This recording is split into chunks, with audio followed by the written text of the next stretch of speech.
মেজ দাদা বড় ইঞ্জিনিয়ার ছিলেন।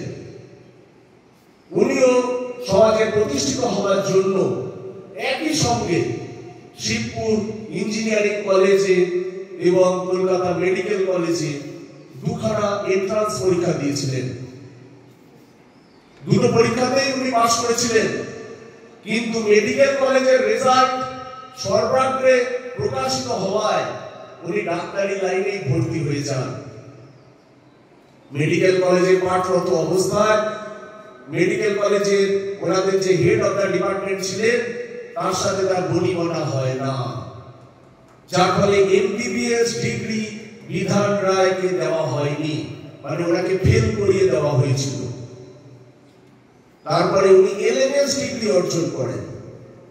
ওনাকে ফেল করিয়ে দেওয়ার কারণ ছিল হেড অফ দ্য ডিপার্টমেন্ট ঘোড়ার গাড়ি করে মেডিকেল কলেজে আসতেন। তখন ওনার ঘোড়ার গাড়িটা ভুল করে একটা ট্রামকে ধাক্কা মারে। কিন্তু যখন পুলিশের কাছে ইন্টারোগেশন হয় তখন হেড অফ দ্য ডিপার্টমেন্ট বলেছিলেন যে বিধান, তুমি তো এটা সাক্ষী, উইটনেস, তুমি আমার ঘরে কথা বলবে। বিধান রায় তখন বলেছিলেন আমি মিথ্যা বলতে পারবো না, এটা আপনার ঘোড়ার গাড়ির দোষ, এখানে ট্রামের কোনো দোষ ছিল না। যার ফলে হেড অফ দ্য ডিপার্টমেন্ট ওনাকে পরীক্ষায় পাশ করতে দেননি এবং উনি এমবিবিএস না হয়ে তৎকালীন MS LMS duty MLS degree তিনি পেয়েছিলেন। তারপরে উনি কলকাতা থেকে এমডি ডিগ্রি অর্জন করেন। এরপর উনি বিলেতে পড়াশোনা করতে যাওয়ার জন্য 29 বার আবেদন করেছিলেন, কিন্তু ওনার আবেদন গ্রাহ্য হয়েছে 30তম বারে।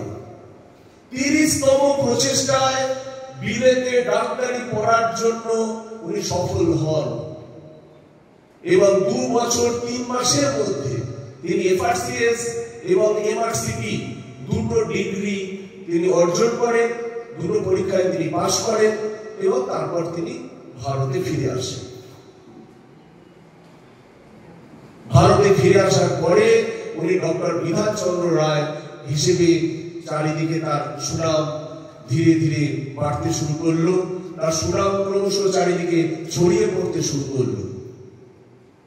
উনি সক্রিয় রাজনীতিতে যোগ দেন 1928 সালে জাতীয় কংগ্রেসের সদস্য হয়ে।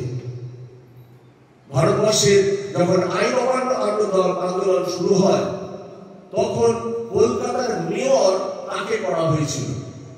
তার কারণ আইন অমান্য আন্দোলনের সময় তৎকালীন কংগ্রেসের শীর্ষস্থানীয় নেতারা সবাই জেলবন্দী ছিলেন। কলকাতা মেয়র হওয়ার পরে উনি কলকাতা বিশ্ববিদ্যালয়ের উপাচার্য হয়েছিলেন। তৎকালীন সমস্ত শীর্ষস্থানীয় কংগ্রেস নেতাদের সর্বজন বিদিত ইউনিভার্সাল ডক্টর ছিলেন ডক্টর বিধান চন্দ্র রায়।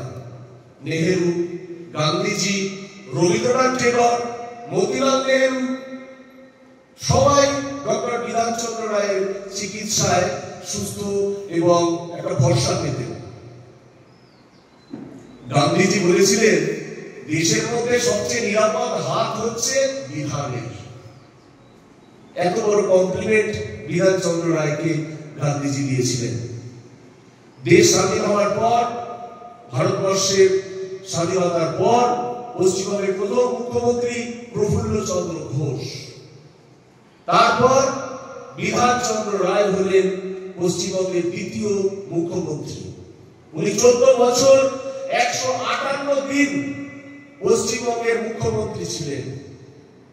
এই 14 বছরে উনি যখন আমাদের পশ্চিমবঙ্গের একটা অগোছালো অবস্থা ছিল সেটাকে উনি গুছিয়ে পশ্চিমবঙ্গকে সোনার বাংলাতে পরিণত করেছিলেন। তাই তাকে আমরা বাংলার রূপকার বলি। মুখ্যমন্ত্রী হওয়ার পর পশ্চিমবঙ্গে 4খানা সমস্যা প্রবল আকার ধারণ করেছিল।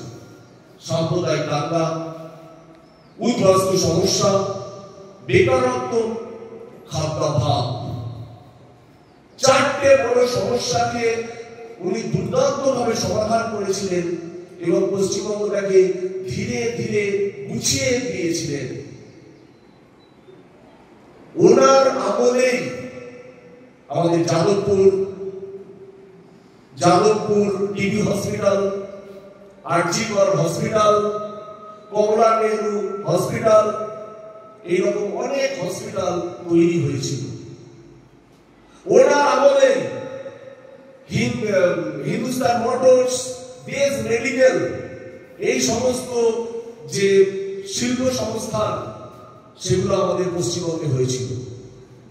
ওনার আমলে ব্যান্ডেল তাপবিদ্যুৎ কেন্দ্র, দুর্গাপুর তাপবিদ্যুৎ কেন্দ্র, পশ্চিমবঙ্গ রাষ্ট্রীয় পরিবহন সংস্থা এবং সর্বোপরি হরিণঘাটা দুগ্ধ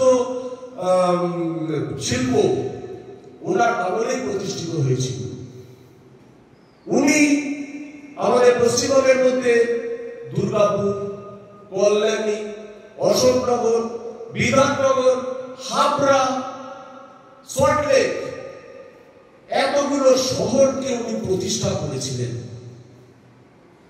এক কথায় ডক্টর বিধানচন্দ্র রায় আমাদের বাংলাকে সোনার বাংলায় পরিণত করেছিলেন।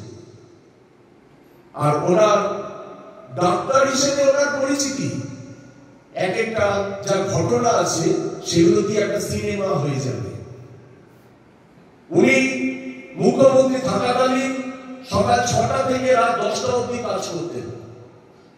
সকালবেলায় রাইটার্স বিল্ডিং এ আসার সময় উনি 16 জন রুগীকে উনি দেখতেন বাড়িতে, কোনো টাকা পয়সা না নিয়ে।